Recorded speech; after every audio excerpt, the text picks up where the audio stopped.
When I said no to a woman for the first time as an adult, the backlash was immediate. Shame, guilt, and attempts to break my self-worth.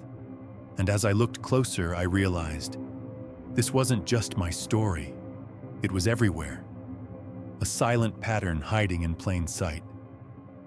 Again and again, I found myself facing the same reaction, as if I'd violated some unwritten rule. It took me years to see that this isn't just about individual encounters. It's a pattern deeply embedded in how men are trained to behave. Socrates warned about the dangers of seeking unexamined approval, and here it is, woven into our daily lives. I'll expose the hidden programming behind our guilt and show you the first step to reclaiming your self-respect. But first, why does saying no feel like breaking a law you never agreed to? Why does saying no to a woman often feel like breaking some unwritten rule, as if you've stepped out of line in a way that can't quite be forgiven? From a young age, men are taught that their worth, morality, and even masculinity are wrapped up in how much they accommodate women. It begins subtly, your mother telling you to be a good boy when you don't want to share, and a teacher giving you that disapproving look for refusing to let the girl next to you go first. These aren't isolated moments. They're part of a larger framework that conditions boys to seek approval by being compliant. And the weight of this conditioning only grows heavier as they become adults. Think about it. How often are men celebrated simply for prioritizing themselves? Rarely, if ever. Instead, we're met with a mix of shaming language and guilt-tripping the moment we put our needs ahead of what someone else, usually a woman, expects of us. A teacher might gently chastise a young boy for not being kind, but the message doesn't stay gentle as life moves forward. It evolves into accusations of selfishness, or even attacks on manhood.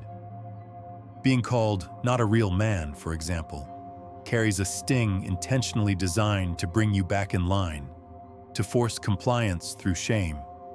It's a pattern, not an accident, repeated again and again, and it's not random. There's a sense of control baked into this dynamic, almost like a conspiracy you're unknowingly recruited into the moment you're born. As Socrates warned, the unexamined life is dangerous, and nowhere is that truer than here.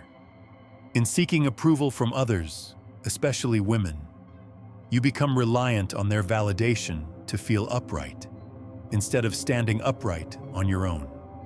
The result is a programmed guilt that convinces you that prioritizing yourself isn't just selfish, but morally wrong. But what if this isn't about love or partnership at all? What if the guilt you've been carrying is simply a tool of control? Recognizing this isn't just freeing, it's the start of something radical. The opportunity to break the pattern entirely. There's a pattern you might have witnessed, but never named.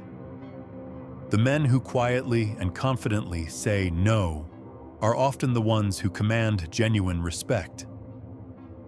This runs counter to everything most of us were taught, that winning a woman's affection means saying yes to every request, always being available, never disappointing. But Otto Weininger observed that self-reliant men, those who hold to their own values and limits, attract women's attention precisely because they embody independence, not servitude. The lesson is simple. Boundaries signal strength, and strength is magnetic. Picture the man who knows his limits and calmly asserts them. He doesn't apologize for saying no or shrink from potential disapproval. Instead, he treats his own needs as worthy of respect, and others, including women, respond to that certainty. Compare him to the man who bends at every request, thinking it earns love. Over time, he isn't loved more. He's respected less. He becomes forgettable, useful, but replaceable. The contrast is stark, but it's the boundary setter who leaves a lasting impression. Why is this?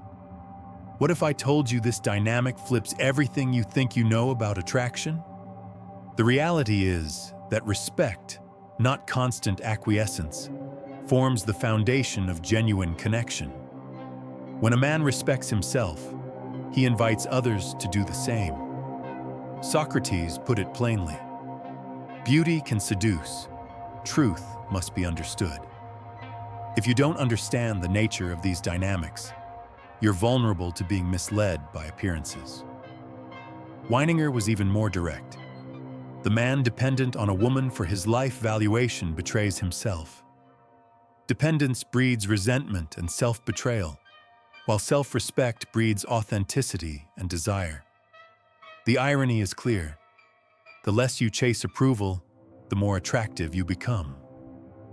Women aren't drawn to men who live for permission. They're drawn to men who live by principle. That kind of strength is unmistakable, and it starts with the courage to say no. Yet if this is true, why does guilt still grip so many men when they choose themselves? There's a reason for that feeling, and it's more deliberate than you might think. The guilt you feel for choosing yourself isn't an accident. It's a tool honed over time to keep you compliant. As Marcus Aurelius put it, a man should be upright, not kept upright by others. True strength begins the moment you stop letting others define your worth and start living by your own standards. So ask yourself, where has guilt stolen your self-respect? Challenge those moments. If you're ready to take the first step, comment below with one boundary you've hesitated to enforce. The freedom you're searching for appears when you stop seeking permission. You don't just survive, you thrive. Claim that freedom today. Your first no could be your life's turning point.